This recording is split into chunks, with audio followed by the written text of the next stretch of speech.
O Rio Grande do Norte, quando eu digo que botaram Caatinga aqui, não, botaram Caatinga aqui pesado, não é brincadeira não. O Rio Grande do Norte é o segundo estado mais lento do Brasil para abertura de empresas, levando em média 1 dia e 6 horas para concluir o processo, segundo o mapa de empresas do governo federal, com dados do primeiro quadrimestre de 2025. O tempo aumentou 87% em relação ao mesmo período do ano passado, deixando o Rio Grande do Norte atrás apenas de São Paulo no ranking nacional. Apesar da lentidão, o estado registrou saldo positivo na abertura de empresas entre janeiro e abril, com 19.680 novas empresas abertas contra 10.790 fechamentos, resultando em um saldo de 8.890 empresas.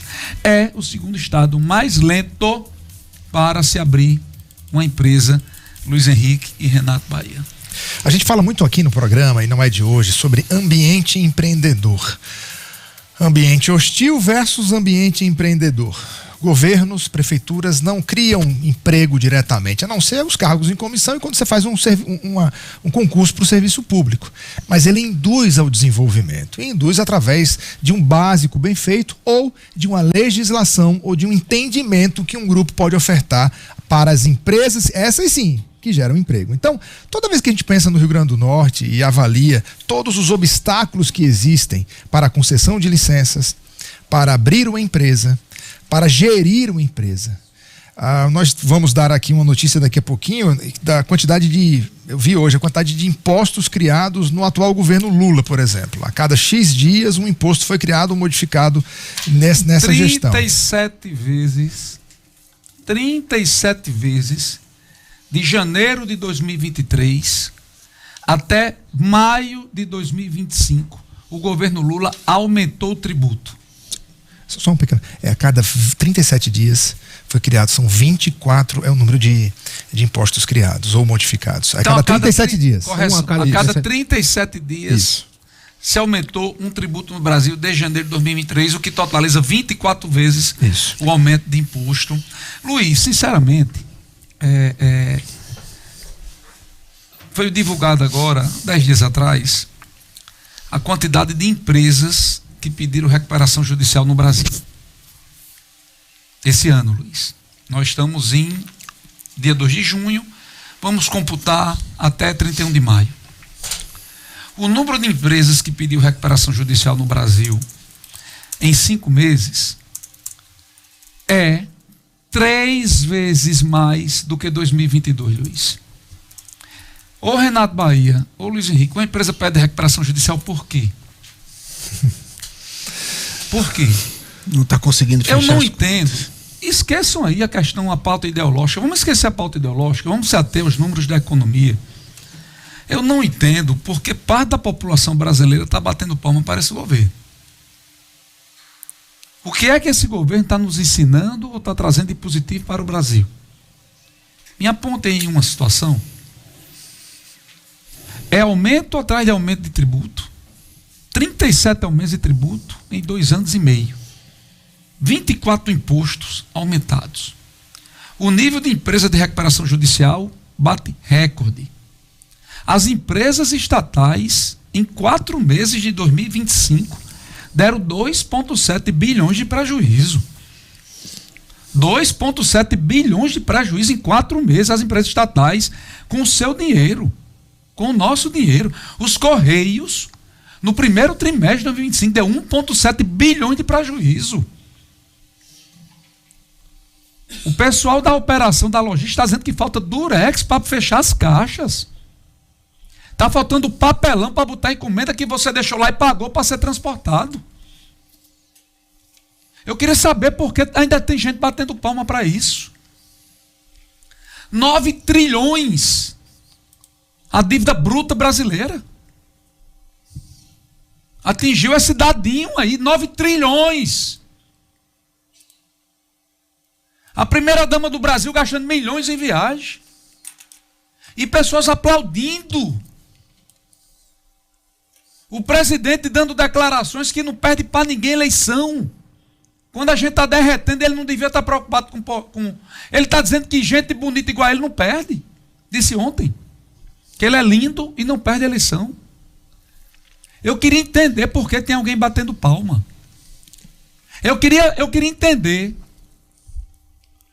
por que teve a quadrilha do PT lá na fazenda de Dorival Dantas sábado. E a quadrilha aqui não é no sentido pejorativo, não. Quadrilha é uma coisa boa de São João, e lá dançou os deputados do PT, a governadora, dançaram quadrilha lá. Eu queria saber o que é que eles estão comemorando. Eu queria que Fátima destacasse aqui, o nosso amigo Carlos Eduardo Xavier, destacasse o número positivo da economia do Rio Grande do Norte. Até a geração de emprego aí divulgada semana passada foi dados de Natal. Se não fosse o projeto aí do plano diretor com luta contra o PT, que foi contra, a gente não estaria gerando, não, porque a indústria da construção foi quem antes que gerou mais, Luiz. Graças ao plano diretor. Até o projeto da PPP, aqui em Natal, na Câmara, semana passada, os vereadores do PT foi contra. Tirando Samando, o resto foi tudo contra. Projeto de PPP que no governo do estado foi aprovado, e eles estão trabalhando aqui, mas para Natal votam contra. Sinceramente, rapaz, eu queria saber por que tem gente batendo palma. Eu queria saber se essas pessoas que batem palma, que tem dedinho nervoso aí das redes sociais, que fica descendo caceta em apresentador, em comentarista, que quem discorda desse governo, se ela está fazendo algo por alguém. Você está dando pelo menos um pão francês de 5 dias, duro, para alguém, para ajudar. Juro a você, Luiz, eu queria entender por que tem alguém batendo palma. Mas você sabe por que estão batendo palma? Entendeu? Eu queria. Entendeu? Tá derretendo geral. E não fazem outra coisa a não ser politicagem, cara. Nós não tivemos. Cadê o PAC? Cadê o PAC, Luiz? Ele vai Cadê as parcerias público-privadas do projeto do governo Lula? Cadê o PAC do governo Lula? Cadê aquele dinheiro todo que ia chegar para os estados? Não, cara, é só politicagem. Só populismo barato. Só viagem. O governo dobra a quantidade de ministérios, triplica a quantidade de viagens, triplica a quantidade de diárias, triplica a quantidade de mídia, quadruplicou a quantidade de mídia. Lei Rouanet 10 vezes. Lógico que nós temos que incentivar a cultura, eu não sou imbecil. Mas você está vendo quando o dinheiro da cultura está indo, quem são os agraciados. Não diminuiu um índice da pobreza. Até os informais que ele combatia um tanto, dizendo que o governo Bolsonaro gerava emprego informal, que aquilo era um câncer. Hoje comemora os números, cara. Queria entender, vou repetir, eu queria entender por que tem alguém batendo palma. Hoje está batendo palma, porque hoje a gente começa a trabalhar para o dinheiro entrar para o nosso bolso, né? Então, simbolicamente falando, a gente passa 149 dias trabalhando para pagarmos impostos. 40% aproximadamente do que a gente trabalha, do que a gente recebe é para pagar impostos. E aí não coincidentemente terminou o prazo de entregar a declaração de imposto de renda, e agora a gente vai começar a trabalhar para esse dinheiro daqui para frente ser efetivamente nosso. E aí, para dar um exemplo para vocês, BG Luiz Henrique, é como se a gente ganhasse, sei lá, 10 mil reais.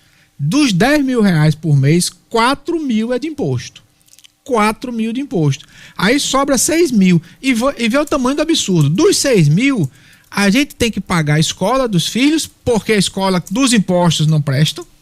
Ou quando a gente pode pagar, a gente paga. A gente tem que pagar o plano de saúde, porque não atende a contento a saúde que o Estado recolhe com o nosso esporte. Ou seja, aí você ainda tira isso. No final vai sobrar 2, 3 mil reais. E quanto é que isso custa por empregado que lhe emprega um salário de 10 mil reais, que já é 5% da população que ganha 10 mil? Quanto é que isso custa para o empregado? A cada salariado de 10 mil reais, custa 18 mil para ele. Olha a conta, cara. De 18 mil, 1/3 é o que o cara efetivamente ganha.